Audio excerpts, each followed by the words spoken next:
Alright guys, welcome back to the Banknote Boy Variety Channel, and welcome to the second video of the new Banknote Boy Variety Channel. Today's video, we're going to be covering my currency collection as well as my coin collection. Most of the exhibits you're going to see in this collection is not very expensive, and they are also mostly United States currency and coins. Alright, so we're going to get right into it here. I'm going to cover my coin collection first, because most people, when they collect currency, they collect coins. That's more commonly collected than paper money. Alright, so we're going to look at this little bag here, which has my more souvenir type like stuff here. But this thing, it's a weird Tuit, if that's how you say that. It says Polish Trim Restoration. Especially as a car on it, so I'm guessing it's like a car cleaning car, maybe an antique car, something. Here for you when you get around. So it doesn't really explain what it is. It's some sort of token. So that's that. This is my 2020. I believe that this is limited edition Trump coin. Now, when I show you this coin, I'm not, stating that I take any sides in political matters. When I show you this, it's not made to offend anyone if you did not believe in this. But I'm just going to show you this coin. It's the 2020 Donald Trump coin. So this, I think, is either silver plated. Thinking probably. So yeah, please don't get offended at that. This is not going to be political channel. We're not going to be talking about anything things political, hopefully. I don't know if we will, but most likely not. There are some places where you can get crushed pennies. Especially at Disney and Gettysburg and stuff, you can crush your pennies into a penny crushing machine and puts a design on it. So this is at Disney. I got the Finding Nemo shark crusher when I was there. Crushes your pennies. At Gettysburg, I don't know if I was there when we got this crushed, but it crushes your penny into a can. So that's that. These were both coins that I bought at a coin store. I bought this at a coin store down in Sarasota, Florida. 1916 S wheat cent. Not too expensive, but I liked it. And then I bought an uncirculated 1945 S micro S variety mercury dime from Treasure Hunt. Okay, I got a pretty good deal on both of them coins. I don't know if it's just that the dealer didn't realize that they were giving me that deal or that was an intended deal. But whatever, I got a deal on it. Now, I have these arranged going up the denominations here.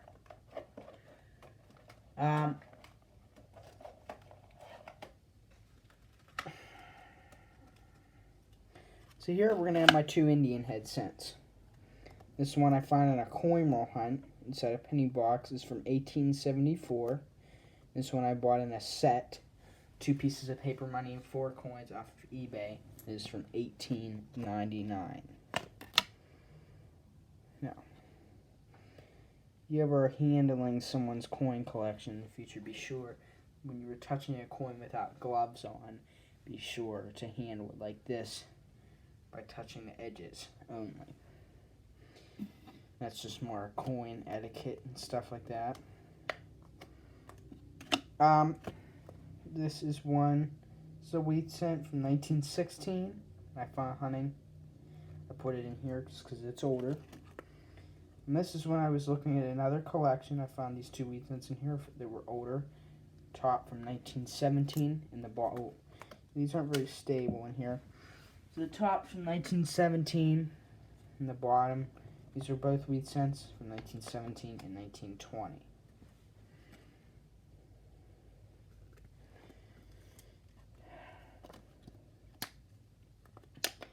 Right, and these next wheat cents was before when I was not, as particular about which coins go into my collection. These were a couple of the wheat cents that I have found personally before. So here we have a 1941 I found in a wallet. And a 1943 steel cent that I got from that collection. As you may know, during World War II, Mint needed copper for the war, and wheat cents were mainly made out of copper. So they minted them out of copper-plated steel, I believe, for that time. The 1944 steel cent has only a few specimens known, and those are highly expensive, as well as the 1943 copper cent that is copper and not instead of steel, which has a very low mintage, bringing the price up. I believe that this 1971 penny that I found is a proof or high relief or something like that. It's either a high relief or a proof. And then I have a 2016 shield cent that has a cross cut into it. I don't know how that happened, but I found it. So I have that. These pennies are just uncirculated ones. 2007, 2020. We have the Lincoln Bicentennial cents here. This is, I don't remember what the names of these were. This was birth and early childhood reverse. Basically, the Mint issued a program honoring Abraham Lincoln in 2009 for the 200th anniversary of his birth. He was born in 1809, I believe. So this was his birth and early childhood reverse. They also issued satin and finish coins for each of these designs. Those are not very common. They're worth quite a bit more than these are. And then this is the formative years reverse, and I don't remember what these were called. I would look it up, and I'm obviously not going to do that right now because I don't have editing capabilities to edit that out. And most likely, you're not going to want to look at me doing that. Now, some of these coins, as you can tell, have been cleaned. This was before some of these coins. I didn't know that you were not supposed to clean your coins. Now, obviously, I know that. I learned that the hard way. But now I know. Some of these coins are cleaned. So if you see that, that's why. So we have wheat cent from 1946 and 1944 in there. These are kind of just random dates.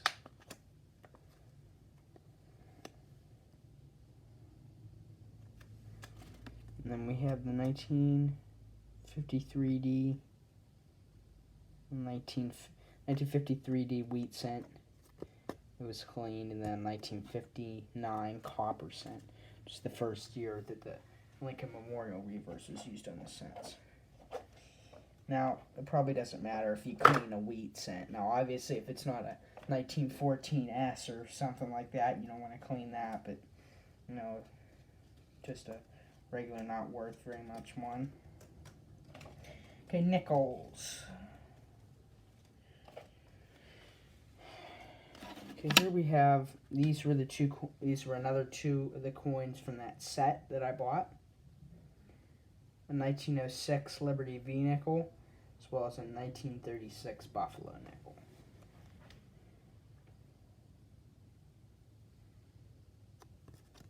I check this Buffalo nickel for any varieties that may occur on it. Those tests came back negative.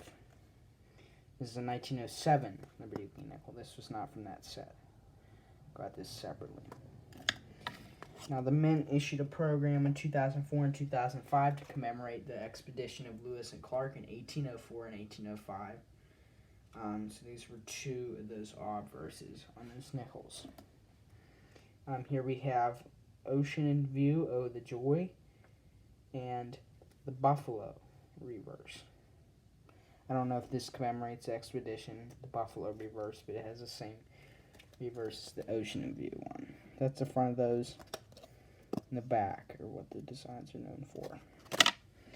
Now, the Peace Treaty reverse, where you see two hands shaking each other, and the Keelboat reverse, where you see you see a boat on there, a keelboat. I didn't put 2 of them in my collection. I think I have them in this little container over here. I don't know why I put those in there and not the other ones, but that's where that is. And those were the other 2 of that program. So here I have a 1943 silver nickel. I found it in a nickel box that I hunted. So that was a pretty lucky find. They're not worth very much, but they are silver. As like I said, they needed copper for World War II, so they minted some nickels out of silver. How you can tell they're silver is they have the mint mark above the Monticello on the back. So these silver ones were issued from 1942 to 1945, and some 1942 nickels do not have the mint mark above the Monticello. That means they are not silver. If they do, that means they are. Any other ones of those dates through 1945 are silver. So they have them. So and then we have an uncirculated 1957 nickel there, and that's the silver nickel. As you can see, the mint mark, sorry for the glare, it's up there somewhere. It's a P, Philadelphia Mint. Okay. Now we have my dimes. Oh yeah, here's the keelboat and peace treaty reverses here on those nickels. I actually do have them in here. And then the fronts of them are just simple Jefferson portraits. Okay. So here I have a 1984 nickel and a uncirculated 2020 dime. I believe that this has die cracks in it. I think that's what those are, so I kept that as a mint error. If that is the case. The uncirculated one down there. And then my 1940 Merc dime. This is the last coin in that set, I believe I bought. And this 1946 silver Roosevelt dime. And I have a bicentennial quarter and the new 2021 quarters.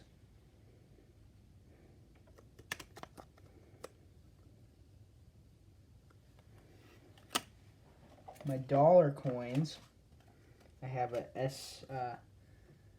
SBA dollar, which stands for Susan B. Anthony, from 1979. Then I have my one presidential dollar here, George Washington, and my Sacagawea dollar. Sacagawea dollar is not Cheerios, I checked. I have a 1971 and then a cleaned 1972 half dollar. Kennedy half dollar there. As well as my 1917 Walker, or Walking Liberty half dollar, 90% silver. These three coins here are my 1 ounce silver bullion silver dollars. These aren't worth as much as some other silver bullion dollars, but they're still 1 ounce of silver. I cleaned the top 2, not knowing, but the bottom one I left unclean. This is my 1921 Morgan dollar, my 1923 Peace dollar. These are both clean, sadly, because these are one of the more expensive ones. And these are my 2 Ike dollars here.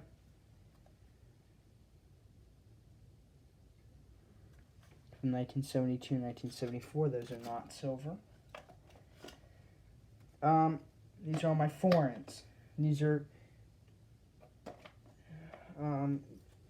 I also bought 4 other coins down in that Sarasota coin shop from foreign countries. So among those was the Panamanian Balboa from 1970, and then a Hong Kong George VI coin from 1950. The backs of those. Also, a Canadian nickel and quarter there. A French 5 francs coin and a Canadian cent. The 5 francs coins from 1970. I think the Venezuela. I didn't show you that yet.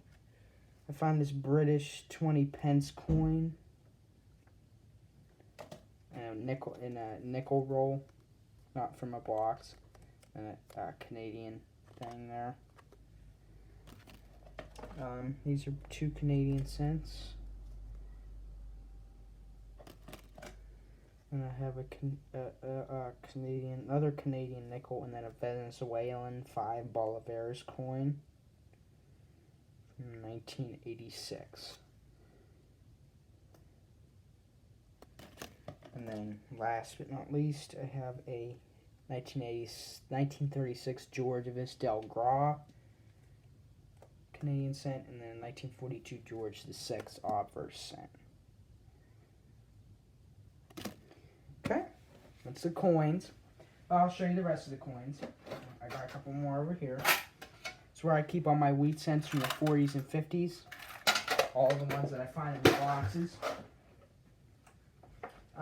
In here, where I kept a couple America the Beautiful quarters from that program, as well as a couple older coins in here.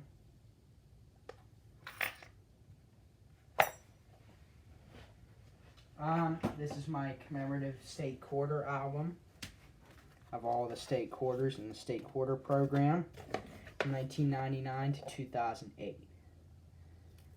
So that's that.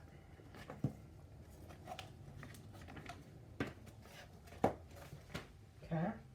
Then I have my 2 proof sets.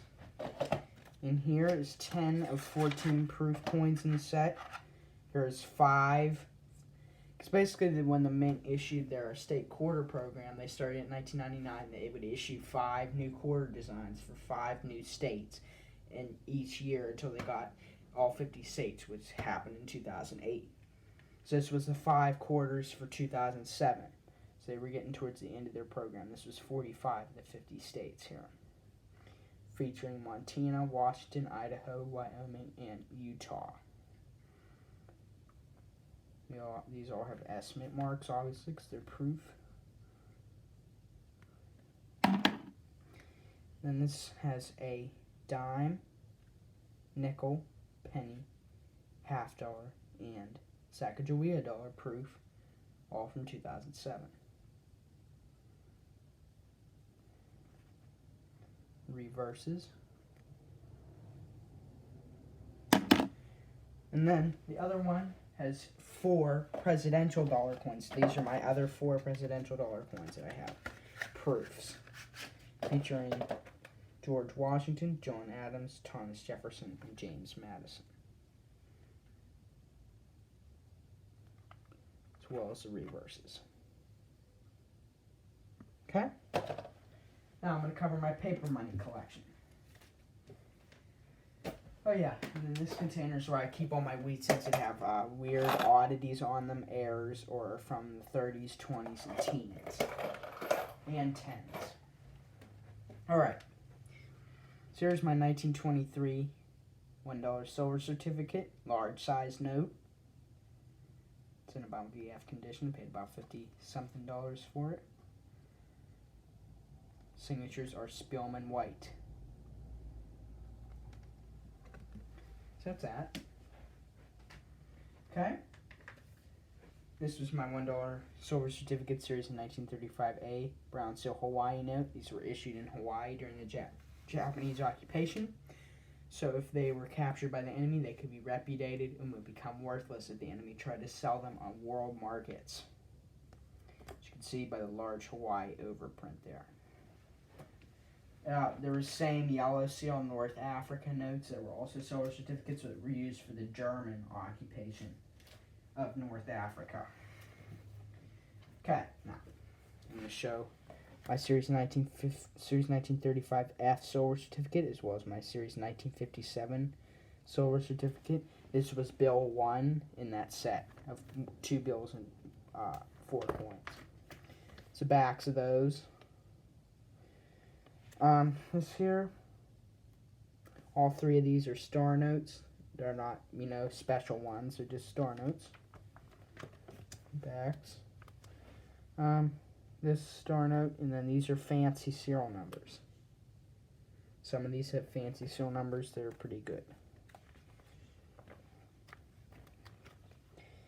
Then I have another star note, just a couple more and then a Where's George note, which is basically just it's a program, and they just mark up some bills so you can track where it's been. I didn't track that note. It's just a fun little program.